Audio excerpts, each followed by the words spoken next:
The president points out, and he's right, we have the strongest, most capable, most lethal military in the world, full stop. No one can touch us.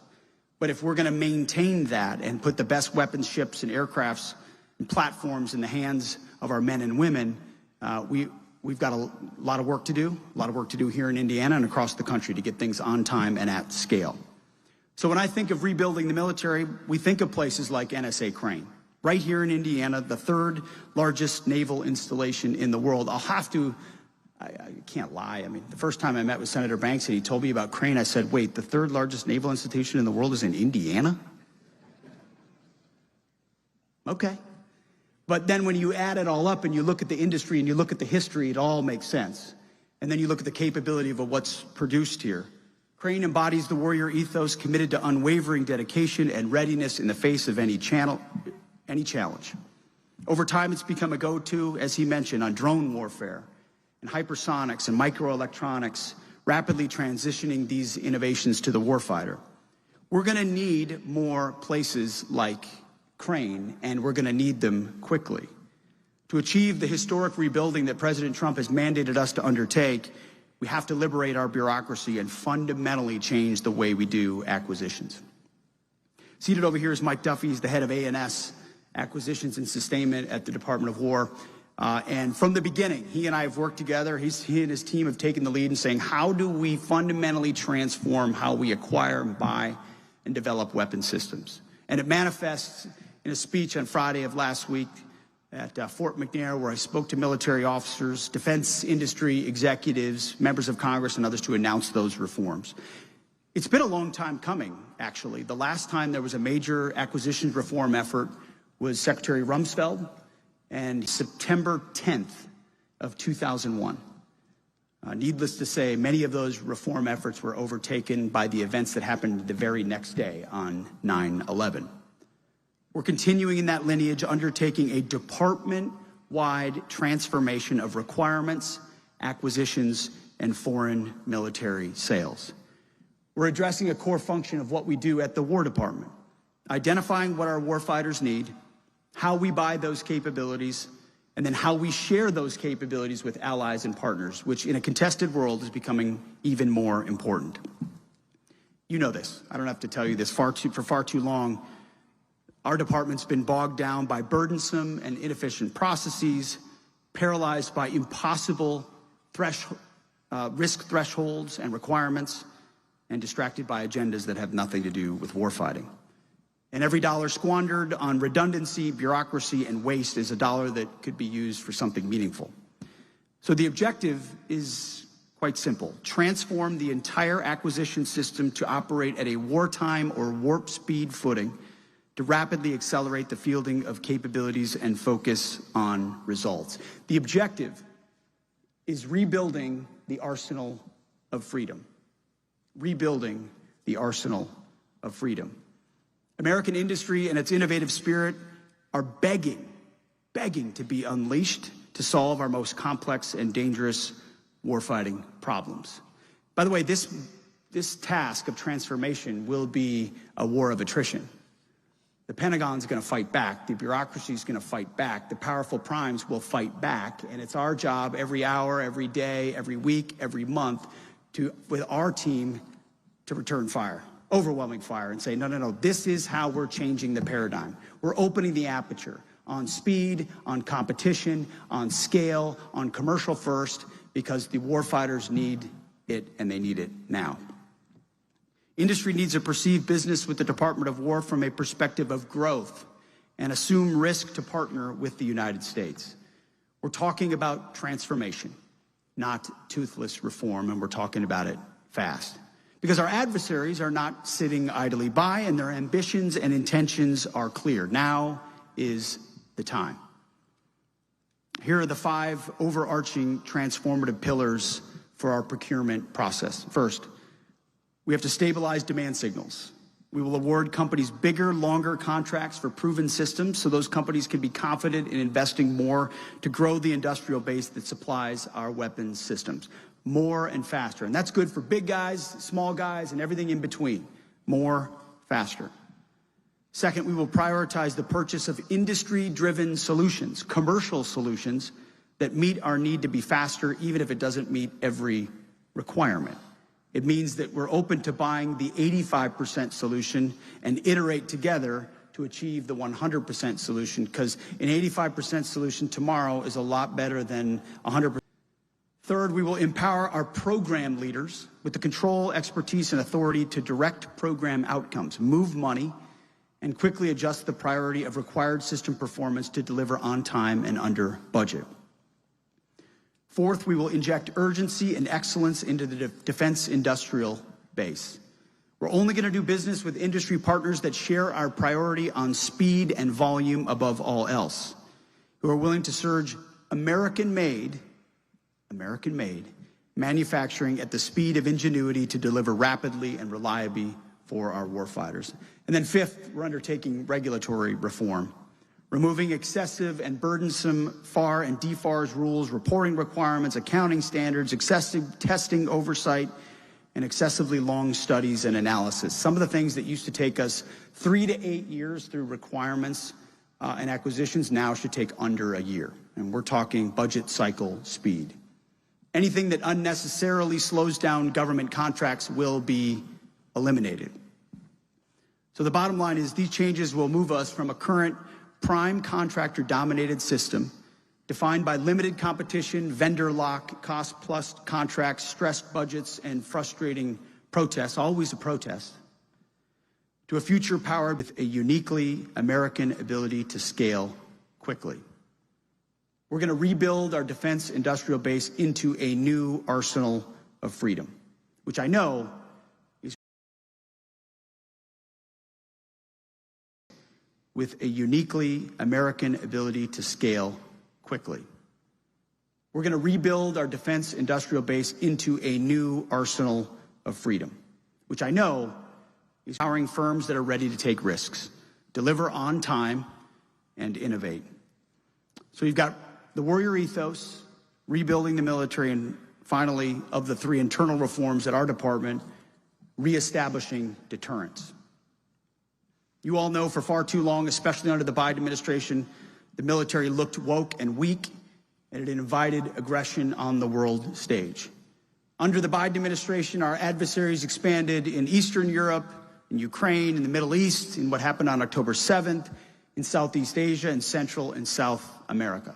The debacle in Afghanistan set the stage for a lot of it. By the way, I'm getting an update again next week from our Afghan task force looking into what happened there, and we will be releasing that in 2026. Our enemy knew that they could get away with these things because Biden was feckless. The department looked feckless and was. But under President Trump, deterrence is back. After decades of securing other people's borders halfway across the world, we're finally securing our own border in our own hemisphere. An invasion of over 20 million people from around the world with no idea who they are is a serious and dramatic national security threat. That's why we're happy to support mass deportations as well of our friends in federal law enforcement. But we've also surged our posture to the southern border from minute one to lock that border down. Our goal is 100% operational control of the southern border, and every passing day we get that much closer. Cartels, trafficking, and death, all of it across the border ends. In fact, for the past 5 months, as I hope you've heard, there have been 0 crossings across our southern border. We know who's coming in.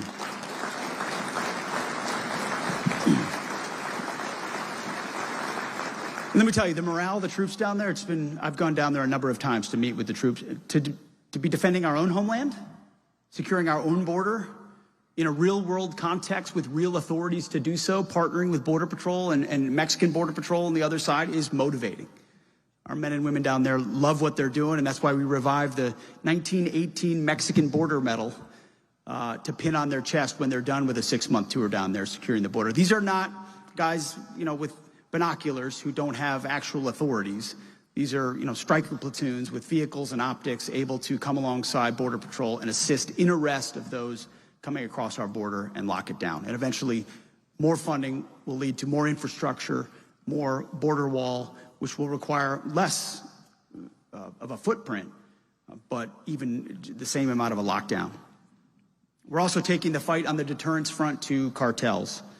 My advice to foreign terrorist organizations is do not get in a boat.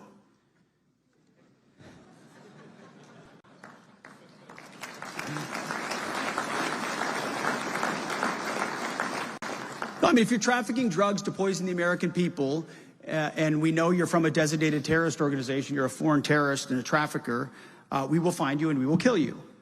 No one is better.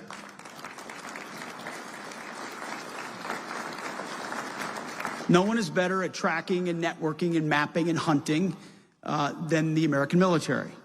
Honing those skills for many decades in foreign lands. Now we're doing it in defense of the American people with all the authorities. We got lawyers on lawyers. All the authorities necessary to do so, treating these terrorists like the Al-Qaeda of the Western Hemisphere. And we're seeing in real time that they're changing their methods and will adapt as they change those methods. But again, another signal of deterrence, locking down the border, taking on the cartels and stopping the poisoning of the American people.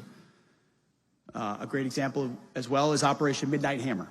What our B-2 pilots did over 37 hours, going all the way from Missouri and back, going into Iranian airspace with, there were 52 refuelers and fighters in front of them, all the maintainers, incredible Americans who maintained the entire thing. But to go into an adversary's country, drop 14 precision 30,000-pound bombs into holes the size of this podium, and then turn around and leave Iranian airspace, and there wasn't a single news article, tweet, or reaction from the Iranian government, gives you a sense of what the American military is capable of.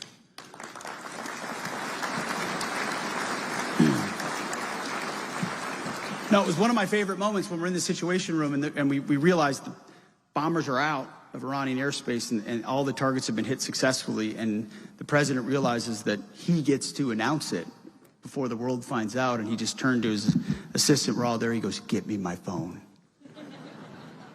And he went, boop, and the world knew. But imagine the power of the signal of that truth, of the fact that the president had said, Iran, you have 60 days. And then on the 60-day mark, bombs dropped on their facilities, destroying Fordow, Esfahan, and Natanz. 60 days to the day, bombs drop. America says we'll do something, we follow through. Iran, he's said from the beginning, Iran will not have a nuclear weapon. He gave them 60 days. They didn't comply. The B-2s took care of business. The world sees that America's word matters. Another example of that that's often forgotten is the Houthis. Since, Thomas Jefferson, our ships have been able to sail at the high seas without us accepting interdiction or pirates or those ships being threatened. The idea that freedom of navigation, American freedom of navigation was sort of taken as a given. Until under the Biden administration, Houthis started shooting at our ships and, we shot a few missiles into some huts, but didn't do anything about it, just accepted the fact that we can't sail there anymore. And when President Trump came into office, he said, no, we're going to reestablish freedom of navigation. And so we dropped bombs on the Houthis for 45 days until they cried uncle, and now our ships sail wherever we want.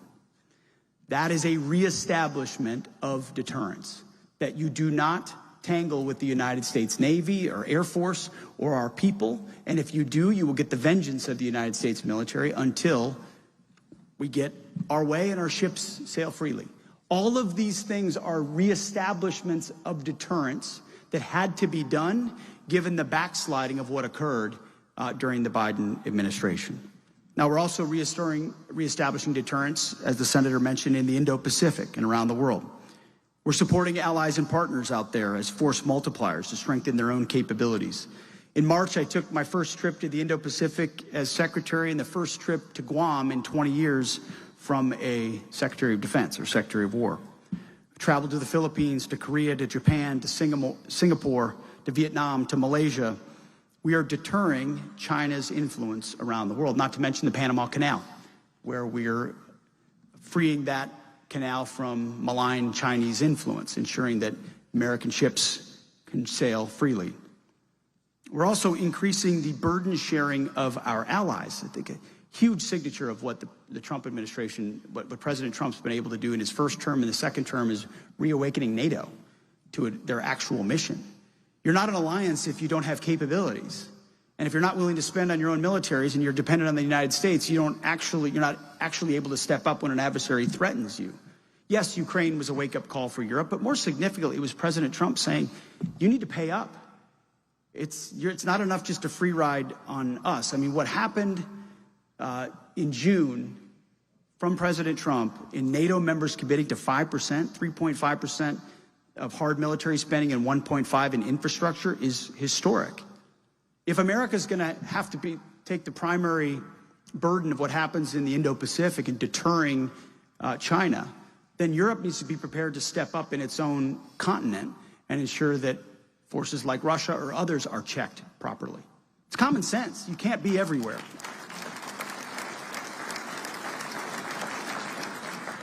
And finally, I'll end again kind of where we started with the defense industrial base. Decades of underinvestment and nonsensical bureaucracy and unstable demand signals have left us at a place where we're too reliant on too few, and what we do get is, yes, exquisite, but can't scale. We're just at a point where if we needed to rebuild, as we are right now, the arsenal of freedom, we have to make fundamental changes. So we're revitalizing American industry broadly, President Trump is, through his golden age, and at the Pentagon, we are ensuring that we maintain the most powerful military in the world. You can talk strategy all you want about homeland and hemisphere and deterring China and burden sharing.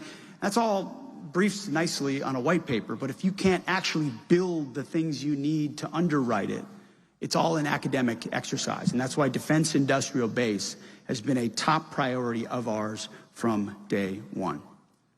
So we're restoring the warrior ethos, we're rebuilding our military, we're reestablishing deterrence, and we have a president of the United States who has the backs of our warfighters. That's what I tell the troops every time I'm traveling. It's all I ever wanted as a young lieutenant, was to know that my commander had my back. At any echelon, when we had to do difficult things in the dead of night, where you make decisions in a split second, you're not always going to make the right decision. But if you're doing it for the right reasons on behalf of the troops and the mission, then your commander ought to have your back. You see that with law enforcement. You see that with Border Patrol. You see that with our troops. When you have a commander-in-chief and a leader with a steel spine who has their back, they're empowered to make communities secure and safe. They're empowered to secure the border. They're empowered to deport dangerous illegals, or they're empowered to close with and destroy the enemy. And that's why a lot of what I've done as well is untied the hands of combatant commanders and allowed them to make decisions at their level to deal with and hunt down enemies of the United States, many of which the American people don't hear about in the newspapers. But it ensures that our warfighters are able to go out and do what they need to do to keep all of you safe. So in this new era for the defense industrial base, we're going to take risks, we're going to optimize for speed, we're going to compete, and we're going to scale.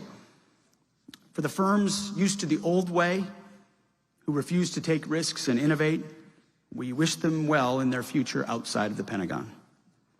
But to the rest of you, we look forward to partnering with you to supply our warfighters and rebuild our military. Washington can be a tricky place, but not when you know why you're there and what you were sent there to do, and you lock arms with people who share those same perspectives. President Trump sets the tone. My job, I've got two basic principles. Don't talk to the media unless you have to, because all they do is spin, spin, spin. And then just do your job. Just do the job you have. And the job, that's it. There's no other games to be played in Washington, D.C. And so when you have allies, and you need allies in that effort, and I'll tell you what you have here in Indiana, in the good Senator Banks is an incredible ally, who we know we can call when tough decisions have to be made, or he has to stand there shoulder to shoulder with us, or help explain the reforms that we're undertaking. It's critical. And you learn real quick in Washington who your real friends are, who will actually go to bat, and whose core is grounded in what needs to be done in that moment to advance America first and peace through strength. So, Senator Banks, I want to thank you for being that ally to us at the Department of War. From day one, from the announcement to the confirmation to everything in between, to the reforms that we're undertaking, you've been rock solid. And I want to thank you for that.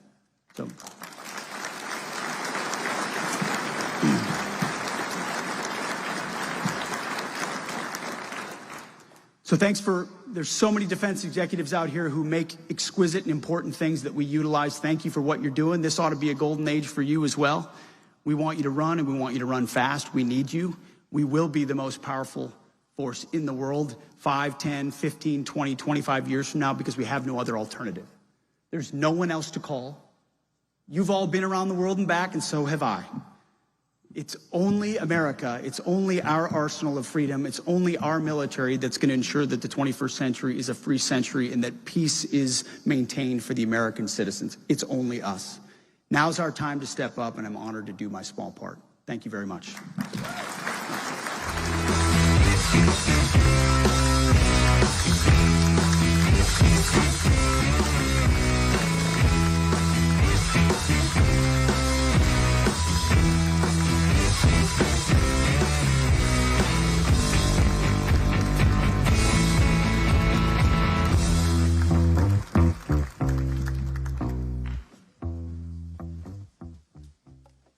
Ladies and gentlemen, reconvene in a few minutes. Thank you.